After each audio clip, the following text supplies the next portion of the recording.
many years ago, I tried the nicotine gum, and in my opinion, it was like licking an ashtray. It was the worst stuff that I've ever tried. And it doesn't have a great success rate because you're replacing the addiction. You're not ending the addiction.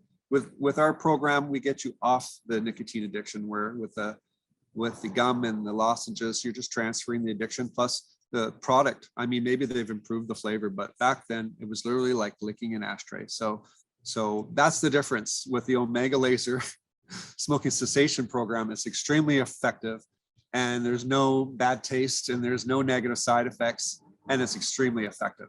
So the Omega Laser program is definitely the way to go.